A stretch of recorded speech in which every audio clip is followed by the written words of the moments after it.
CBSE ने CBSE board के जितने भी स्टूडेंट्स हैं पूरे ऑल ओवर इंडिया में, उनके लिए बहुत ही शानदार अवसर निकाला है। और ये अवसर है अटल स्पेस चैलेंज 2021। तो ये अटल स्पेस चैलेंज 2021 है क्या, इसके बारे में आज हम लोग डिस्कस करेंगे। और ये क्लास 6 to 12 जितने भी बच्चे हैं उन सभी के लिए बहुत ही ज़्यादा यूज़फुल है, बहुत ही ज़्यादा चैलेंजिंग है, बहुत ही ज़्यादा इंटरेस्टिंग भी है। तो अगर आप टेक्नोलॉजी के फील्ड में इंटरेस्ट रखते हैं तो ये आपके लिए सबसे सुनहरा अवसर है कि आप इसमें पार्टिसिपेट करें। और ये प्रोग्राम इसलिए भी बहुत ज़्यादा इम्पॉर्टेंट हो जाता है क्योंकि इस प्रोग्राम में इसरो और सीबीएसई दोनों मिल करके इस चैलेंज को ऑर्गेनाइज कर रहे हैं, जिसके कारण आपको इसरो के कार्यक्रम में भी पार्टिसिपेट करने का एक अवसर मिल जाएगा। और ये एक बहुत ही सुनहरा अवसर है जिसका हमें लाभ उठाना चाहिए। जी हाँ, मैं हूँ जीके अरण्य और आप देख रहे हैं स्कूल रैंकर्स। स्कूल रैंकर्स एक ऐसा चैनल है जो आपको सीबीएसई से संबंधित सभी तरह की जानकारी उपलब्ध करवाता है, साथ ही वो एकेडमिक हो चाहे वो एफिलिएशन से रिलेटेड हो। तो आप इस चैनल को देखते रहें, सब्सक्राइब करें, और अगर अपने पास कोई क्वेरीज़ है तो आप हमें ज़रूर भेजें। तो मैं बात कर रहा था अटल स्पेस चैलेंज के बारे में। और इस चैलेंज में सबसे बड़ा जो इसका जो मोटो है, इसका जो ऑब्जेक्टिव है, वो है बच्चों को 21st सेंचुरी एजुकेशन सिस्टम से अवगत कराना। यानी कि जो डिजिटल एज है और डिजिटल एज के साथ साथ स्पेस टेक्नोलॉजी और उसको एक्सप्लोर करना, ताकि बच्चे जो हैं इस फील्ड में भी इंटरेस्ट अपना दिखा सकें। और जो बच्चे इनोवेटर्स हैं और जो एंटरप्रेन्योर्स हैं वो भविष्य में नए नए आइडियाज़ के साथ आ सकें, ये इसका एक सबसे बड़ा मोटो है। अटल इनोवेशन मिशंस जो कि नीति आयोग के साथ मिलकर और इसरो और सीबीएसई के कोलैबोरेशन से ये चैलेंज को ऑर्गेनाइज कर रहा है। इसने 4 अक्टूबर से लेकर 10 अक्टूबर के बीच में वर्ल्ड स्पेस वीक भी ऑर्गेनाइज किया है, जिसमें आप यूनाइटेड नेशन जनरल असेंबली में इसको पास किया गया था और ये सेलिब्रेट किया जाता है इंटरनेशनल लेवल पर। तो आप उसमें भी पार्टिसिपेट कर सकते हैं और अपने साइंस और टेक्नोलॉजी से रिलेटेड जितने भी नॉलेज हैं, जितने भी टैलेंट है आपके पास, जो भी आपके पास है, आप उसको अच्छी तरह से एक्सप्लोर करके इसमें प्रेजेंट कर सकते हैं। तो चलिए हम लोग देखते हैं इसके ऑब्जेक्टिव के बारे में कि ये जो प्रोग्राम हो रहा है इसका मेन ऑब्जेक्टिव है क्या। To enable young innovators of school across the country to learn and engage in creative new, efficient and innovative solutions for specific real-world challenges in the space sector। तो space sector में आने वाले जितने भी तरह के रियल वर्ल्ड चैलेंज होते हैं, रियल वर्ल्ड चैलेंज मीन्स वास्तविक जो चैलेंज है जो फेस करते हैं हमारे एस्ट्रोनॉट, उनके उनके सो रिलेटेड जो भी प्रॉब्लम्स होते हैं उसको दूर करने के लिए आपके पास अगर कोई इनोवेटिव आइडियाज़ है, ठीक है, अगर आपके पास कुछ क्रिएटिव नया आइडिया है तो आप इसको यहाँ पर उसको आप ये यूज़ कर सकते हैं, उसको आप बता भी सकते हैं और बच्चे इससे बहुत कुछ सीख भी सकते हैं। आप इसमें इंगेज कर सकते हैं अपने आप को। तो ये इसका मेन फोकस होता है कि ताकि बच्चों को स्पेस टेक्नोलॉजी के बारे में भी कुछ बताया जा सके। तो आज से पहले जो हमारा सिस्टम था, एजुकेशन सिस्टम था, उसमें स्पेस टेक्नोलॉजी उतना ज़्यादा इम्पोर्टेंट प्लेस नहीं रखता था। लेकिन कुछ दिनों के बाद, कुछ समय से आप देख रहे होंगे कि एस्ट्रोनॉमी ओलंपियाड भी होता है, जो कि आपका Homi Bhabha centre of science education जो कि मुंबई में है उसके द्वारा ऑर्गेनाइज करवाया जाता है। तो एस्ट्रोनॉमी ओलंपियाड भी आपके पास आ गया है, जो कि आपका science, physics, chemistry, biology, mathematics olympiad के साथ साथ ये चलता है। और इस ओलंपियाड को आप रीजनल जो आपके पास होता है ना मैथमेटिक्स ओलंपियाड, उसके समान आप समझ सकते हैं, उसी संस्था के द्वारा ये लिया जाता है। तो उसी के समय से आप स्पेस टेक्नोलॉजी को भी कोरिकुलम में जोड़ा जा रहा है, एक्स्ट्रा कोरिकुलर एक्टिविटीज़ के रूप में इसको जोड़ा जा रहा है। एज ए मेन सब्जेक्ट इसको नहीं जोड़ रहे हैं, ताकि आप धीरे धीरे इसमें अपना इंटरेस्ट डेवलप कर सकें, और ये सबसे ज़्यादा इम्पॉर्टेंट भी है। तो चलिए हम लोग देखते हैं इसका टाइमलाइन के बारे में कि आपके पास कितना टाइम है इसमें पार्टिसिपेट करने के लिए। तो ये प्रोग्राम आपका 6 सितंबर को लॉन्च हो चुका है और ये प्रोग्राम्स इसरो के साथ साथ इसरो और सीबीएसई का एक जॉइंट कोलैबोरेशन है ये, और ये आपका स्टार्ट हो चुका है ऑलरेडी। इसके बाद आपके पास आता है कि आप अपने दिए हुए थीम को चुनें। आप उस थीम को चुनकर आप उसको समझते हुए जो भी इसका की प्रॉब्लम एरिया है उसको आप आइडेंटिफाई करें और उस पर आप अपना फोकस कर सकें, उस पर आप अपना खोज कर सकें। इसके लिए आपके पास इस प्रोग्राम के ऑर्गेनाइज़र ने वर्चुअल सेशन भी रखा है जिसमें आपको मेंटरिंग प्रोवाइड की जाएगी और आपको इंस्पायरेशनल सेशन जिसमें आपको वीडियोस दिखाए जाएंगे जिससे कि आप दूसरे के द्वारा किए गए काम को देखकर समझ सकें और उसको आप सीख सकें कि आपको करना क्या है। तो इससे आपका काम बहुत ही आसान हो जाएगा और ये प्रोग्राम हर बुधवार और शुक्रवार को आपके लिए ऑर्गेनाइज किया जाएगा। जब आपके पास सारे काम आसान हो जाएंगे, जब आपको समझ में आ जाएगा कि आपको करना क्या है, उसके बाद आपके लिए आता है एक्सप्लोर करना। आप अटल थिंकिंग लैब के जितने भी मॉड्यूल्स हैं या उनके जो अदर टेक्नोलॉजीज़ हैं आप उसको एक्सप्लोर कीजिए, यानी कि आप अपने साइंस के नॉलेज को इस जगह पर एक्सप्लोर कर सकते हैं, यूज़ कर सकते हैं और यूज़ करने के साथ साथ आप रिसर्च पर काम कीजिए और कुछ नए आइडियाज़ को ढूंढिए जो कि स्पेस से रिलेटेड हो। और उसके बाद आपके पास एक मौका आता है जब आप क्रिएट करते हैं प्रोटोटाइप को। जब आपके पास आइडिया आ जाते हैं, जब आपके पास एक माइंड में बन जाता है कि आपको करना क्या है, तो आप क्या करते हैं, उसका एक प्रोटोटाइप तैयार करते हैं। प्रोटोटाइप तैयार करना मतलब मॉडल तैयार करना। आप एक मॉडल तैयार करेंगे और उस मॉडल को तैयार करने के बाद आपका एप्लीकेशन जो है वो लगभग रेडी हो जाएगा जिसे आप सबमिट कर सकते हैं अपने पार्टिसिपेशन के रूप में। और इस तरह से 30 सितंबर यानी कि 30 सितंबर आपका लास्ट डेट है आपका एप्लीकेशन सबमिट करने का। तो आपके पास अभी भी बहुत समय है, आप इसमें पार्टिसिपेट कर सकते हैं। इसके लिए आप कोई भी डॉक्यूमेंट यूज़ कर सकते हैं, ठीक है। और आपका ये प्रोग्राम पूरी तरह से एजुकेशनल पर्पस के लिए है, इसलिए इसमें कॉपीराइट का कोई प्रॉब्लम नहीं है। जब हमें ये समझ में आ गया है कि प्रोग्राम आखिर है क्या और किसके कोलैबोरेशन से हो रहा है, ये बहुत ही प्रेस्टिजियस ऑर्गेनाइजेशन के कोलैबोरेशन से हो रहा है जिसको हम लोग इसरो बोलते हैं, इंडियन स्पेस रिसर्च ऑर्गेनाइजेशन। तो ये जहाँ पर आपके doctor APJ Abdul Kalam sir भी काम कर चुके हैं, तो आपके पास भी एक अच्छा मौका है इस तरह के ऑर्गेनाइजेशन से जुड़ने का। अब हम लोग देख लेते हैं कि स्टूडेंट्स के लिए इम्पॉर्टेंट इंस्ट्रक्शन क्या क्या दिया गया है। स्टूडेंट्स चाहे वो किसी भी स्कूल से हों, अगर आपके स्कूल में अटल थिंकिंग लैब है या नहीं है, ठीक है, आप किसी भी स्कूल के हैं, आप अपना चैलेंज इसमें सबमिट कर सकते हैं, आप इस प्रोग्राम में पार्टिसिपेट कर सकते हैं। दूसरा, आप जब पार्टिसिपेट करेंगे तो आपको जो थीम नीचे दिया गया है उसी थीम में से आपको कोई भी एक थीम चूज़ करना है और अपना आपको सॉल्यूशंस आपको तैयार करना है, आपका प्रोजेक्ट आपको उसमें तैयार करना है। तो ये थीम कौन कौन से हैं आप उसको देखिए कर करके। एक्सप्लोर स्पेस, और इसमें आपके पास दिया हुआ है गेमिंग टेक्नोलॉजी। आप डेवलप कर सकते हैं गेम जो कि इन्फॉर्म करेगा स्पेस के बारे में और डिफरेंट प्लैनेट के बारे में, यानी कि आप एक गेम बना सकते हैं और ये गेम आप बहुत ही आसानी से स्क्रैच वगैरह सॉफ्टवेयर में बना सकते हैं आप। तो ये बताता है कि आप स्पेस के बारे में इंफॉर्मेशन दे सकते हैं, आप प्लैनेट के बारे में इंफॉर्मेशन दे सकते हैं। दूसरा है ऐप डेवलपमेंट। आप एक ऐप बनाएंगे जो कि अवेयरनेस फैलाएगा लोगों में स्पेस के बारे में और आपकी दुनिया से बाहर की दुनिया के बारे में। तो ये भी बहुत ही आसान है, ये इसमें भी आप पार्टिसिपेट कर सकते हैं।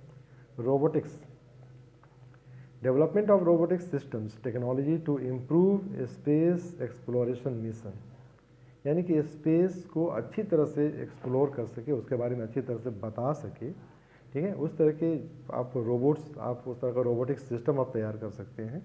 तो इसमें भी आप पार्टिसिपेट करते हैं और ये तीनों फील्ड बिल्कुल नया फील्ड है खास करके CBSE स्टूडेंट्स के लिए। अगला जो आपके पास आता है थीम है वो है रिच स्पेस, यानी कि आपका पहुंच स्पेस तक कैसे होगा। 3D technology, create a 3D model, आप वर्चुअल या फिर फिजिकल इक्विपमेंट को यूज़ करके आप बना सकते हैं, व्हीकल बना सकते हैं that can use to reach space, यानी कि अंतरिक्ष तक पहुंचने के लिए आप कोई भी स्पेस क्राफ्ट हो या फिर उस तरह का मॉडल आप बना सकते हैं, व्हीकल का मॉडल बना सकते हैं, ठीक है। दूसरा है AI and machine language in space, machine learning.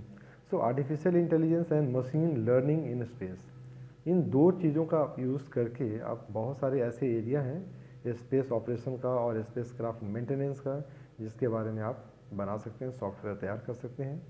तीसरा space apps, develop mobile app to make living in space better, आप अंतरिक्ष में अच्छे ढंग से रह सकें, इसके लिए आप मोबाइल ऐप बना सकते हैं, वहाँ पर आप उसका लिविंग स्टैंडर्ड आप बहुत अच्छा कर सकते हैं। तो गैजेट बनाना सिंपल है कि आप स्पेस पर आधारित गैजेट आप बना सकें, जैसे कि कम्युनिकेशन, नेविगेशन, इस तरह के जो ऐप होते हैं ना, गैजेट होते हैं, जिससे कि एस्ट्रोनॉट को आसानी हो काम करने में और उस जगह पर रहने में। तो ये था। तीसरा जो आपके पास थीम है वो है इनहैबिट स्पेस। 3D टेक्नोलॉजी के मदद से आप सॉल्व कर सकते हैं स्पेस के प्रॉब्लम, यानी कि वहाँ पर रहने का जो आपके पास जो प्रॉब्लम है, यानी कि 3D printed habitat that can be used in space, यानी कि आप 3D प्रिंटर का यूज़ करके आप वहाँ पर एक हैबिटेट बना सकते हैं जहाँ पर अंतरिक्ष में रहा जा सकता है। Health care, development of the life support system that enable extended human presence in space. तो अंतरिक्ष में लंबे समय तक रहने के लिए आप किस प्रकार से हेल्थ सपोर्ट सिस्टम तैयार कर सकते हैं, तो ये भी आपके दिमाग में अगर कुछ उस तरह का है तो आप मॉडल तैयार कर सकते हैं। Artificial intelligence and machine learning technology को यूज़ कर आप एक वर्चुअल एनवायरनमेंट बना सकते हैं, जिसको हम बोलते हैं सिमुलेटर।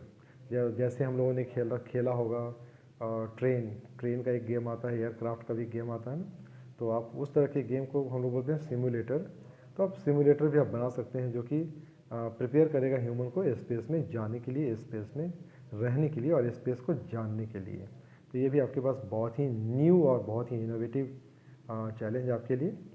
लीवरेज स्पेस, तो geo spatial technology solutions in disaster management and disaster risk reductions by utilizing geo spatial data resource and product. ये जो आपके पास पूरा है ना, ये आपके पास डेटा साइंस से रिलेटेड है। ये geographics information systems, remote sensing and global positioning systems को आप यूज़ करके एक कंप्लीट एनालिसिस मॉडल तैयार कर सकते हैं, सिमुलेशंस और विजुअलाइजेशन सिस्टम तैयार कर सकते हैं, जिससे कि आप बहुत सारे जो डिजास्टर्स आते हैं ना, भूकंप आ गया, कभी बाढ़ आ गया, तो इन सब सिचुएशंस में आप किस प्रकार से हेल्प कर सकते हैं, इन सब चीज़ों के लिए भी आप गैजेट इसमें तैयार कर सकते हैं। ड्रोन टेक्नोलॉजी है तो design solutions for remotely monitoring and enabling smart and connected rural and urban settlement. तो आप एक ड्रोन बना सकते हैं जिससे कि आप अच्छी तरह से मॉनिटर कर सकें। जैसे कि आप सुन रहे होंगे ना, बहुत जगह पर जितने भी जो ज़मीन है उस सारी ज़मीन को अब डिजिटलाइज कर दिया जाता है। आप अपनी ज़मीन के बारे में सारा डिटेल ऑनलाइन देख सकते हैं। साथ ही साथ आप सैटेलाइट की मदद से आप अपनी ज़मीन की निगरानी भी कर सकते हैं घर बैठे। तो ये सब सारी चीज़ें जो हैं आपके पास अवेलेबल हो रही हैं। तो उसी तरह का आपके पास एक मौका है कि आप सिस्टम को तैयार कर सकते हैं। Visualize data, develop a user-friendly application to discover, visualize and analyze satellite data for monitoring earth condition। यानी कि धरती पर मौसम का कैसा होगा, क्लाइमेट कैसा होगा, इन सब चीज़ों को आप मॉनिटर कर सकें। इसके लिए आप एक यूज़र फ्रेंडली एप्लीकेशन बनाइए जिससे कि लोगों को मदद मिल सके। तो ये वाकई बहुत ही इंटरेस्टिंग और बहुत ही चैलेंजिंग मौका है आपके लिए, और बहुत ही कम समय रह गया है, इसलिए आप इस पर फोकस कर सकते हैं। प्लीज़ नोट, बहुत ही अच्छा एक नोट आपके लिए दिया गया है, इंपॉर्टेंट नोट है ये। तो students are free to identify and solve any other relevant problem aligns with any one of the challenge theme. ऊपर जितने भी आपके पास 4 चैलेंज थीम दिए गए हैं और उसके सब थीम दिए गए हैं, उससे रिलेटेड आप कोई भी चैलेंज आप बना सकते हैं। ठीक है।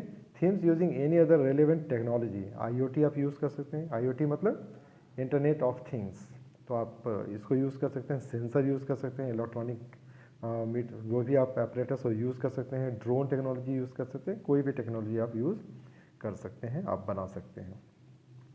तो आपके लिए बहुत सारी छूट दी गई है इसमें। और आप जो है the application for the space challenge to be submitted on the AIM। Okay, so AIM online portal. So AIM online portal है जिसका पोर्टल का एड्रेस आपको यहाँ पर दिया गया है। इस पोर्टल एड्रेस पर आप जो है अपने एप्लीकेशंस को सबमिट कर सकते हैं। ठीक है। और इसमें सबसे इंटरेस्टिंग बात यह है कि ईच टीम, जितनी भी टीम आपके पास है वो सभी टीम जो है उसमें एक बहुत अच्छा ये दिया है कि आप अपनी टीम को जो है वो बनाना, यानी कि टीम स्पिरिट में आपको काम करना है। और each team based on their interest, और हर टीम जो होगी वो एक ही इंटरेस्ट पर काम करेगी एंड अंडरस्टैंडिंग। और तीनों जो भी मेंबर्स होंगे टीम के, उनको एक ही प्रॉब्लम सेलेक्ट करना है। ठीक है। और एक ही प्रॉब्लम सेलेक्ट करना है विच fall under any one of the space challenge theme, और एक ही थीम आपको चुननी है। तो हर यूनिक सॉल्यूशन के लिए जो आप सबमिट करेंगे उसमें आपके पास है कि आप उसमें सेम सॉल्यूशन और इनोवेशंस किसी और थीम के लिए आपको यूज़ नहीं करना है। अगर आपने एक थीम में एक आइडिया यूज़ किया तो उसी आइडिया को दूसरे थीम के लिए आपको कॉपी नहीं करना है। ये आपको याद रखना होगा, ये बहुत ही ज़रूरी है। साथ ही साथ इसमें आपके पास एक दिया हुआ है कि आप जो भी ऑनलाइन एप्लीकेशन सबमिट करेंगे ना, उसमें आपका पूरा डॉक्यूमेंट सबमिट होना चाहिए, जिसमें कि पूरा आप डिस्क्राइब करेंगे अपने इनोवेशन को, अपने पूरे सॉल्यूशन को। दूसरा है कि वीडियो सबमिट कीजिए आप, जिसमें कि आप 360 व्यू में आप पूरे वर्किंग प्रोटोटाइप को कैप्चर करेंगे। यानी आप अपने मॉडल का पूरा वर्किंग प्रोटोटाइप जो होता है ना, उसको आप रिकॉर्ड कीजिए 360 में और उसको आप अपलोड करेंगे। School teachers, ATL in charge and mentors में सपोर्ट द स्टूडेंट्स। स्कूल के टीचर से आप सपोर्ट ले सकते हैं और वो आपको मेंटर करेंगे, वो आपको गाइड करेंगे। Each team shall consist of maximum 3 students class 6 to 12 and 1 school teacher. हर टीम में एक स्कूल टीचर होंगे और उसमें मैक्सिमम 3 स्टूडेंट हो सकते हैं, ओनली 3 स्टूडेंट्स। ओके, ना तो इससे कम होना चाहिए, ना इससे ज़्यादा होना चाहिए। We encourage ATL school to also include, तो ये कह रहा है कि जो ATL स्कूल हैं आपके आसपास के, वो नॉन ATL स्कूल के बच्चों को भी इनकरेज करते हैं कि वो इनकी टीम में पार्टिसिपेट करें। Individual members entry is not allowed. अगर आप चाहते हैं कि आप अकेले पार्टिसिपेट करेंगे तो ये आपके लिए अलाउड नहीं है। ठीक है, साथ ही साथ आपको ये ध्यान में रखना होगा कि इसमें टीम की जो संख्या है ना, वो 3 से ज़्यादा नहीं होनी चाहिए। ठीक है, तो ये बहुत ही आपके पास एक सुनहरा अवसर है कि आप इसमें पार्टिसिपेट कीजिए, और ये बेसिकली क्लास 6 to 12 तक के बच्चों के लिए है। तो आप इसको, अगर आपको लगता है कि आपके पास कोई आइडिया है, आपके पास कुछ उस तरह की आपके पास सोच है जो स्पेस टेक्नोलॉजी को, यानी कि स्पेस से रिलेटेड हो, तो आप बिल्कुल मुझे कमेंट करें, मैं आपकी हेल्प करने के लिए रेडी हूँ। और मैंने जो आपको बताया कि मैंने एस्ट्रोनॉमी ओलंपियाड, यानी कि मैंने एस्ट्रोनॉमी एक्सपोजर कैंप को भी मैंने अटेंड कर रखा है, और मैं अभी पर्टिकुलरली CBSE इनोवेशन एम्बेसडर्स के जो ट्रेनिंग प्रोग्राम है उसको मैं अभी कंटिन्यू कर रहा हूँ मैं। तो definitely I will definitely support you in this programme और इन दिस चैलेंज। तो अगर आपको लगता है कि आप पार्टिसिपेट कर सकते हैं इसमें, तो आप डेफिनेटली अपनी टीम बनाइए 3 स्टूडेंट्स की, और आप मुझसे संपर्क कर सकते हैं, और definitely I will just support you. और मुझे बहुत खुशी होगी कि अगर आप इसमें पार्टिसिपेट करते हैं तो ये मौका आपके पास है, इसको छोड़िएगा नहीं। और अगर इससे रिलेटेड कोई क्वेरी है, अगर आपको कोई क्वेश्चन है आपके मन में, आप कुछ पूछना चाहते हैं, तो बिल्कुल आप कमेंट कर सकते हैं मुझे, और डेफिनेटली मैं आपको इसमें सहायता करूँगा। तो आज के लिए इतना ही, हम लोग फिर अगले वीडियो में मिलेंगे एक नए थिंग्स और नए इन्फॉर्मेशन के साथ में। Till then, good bye.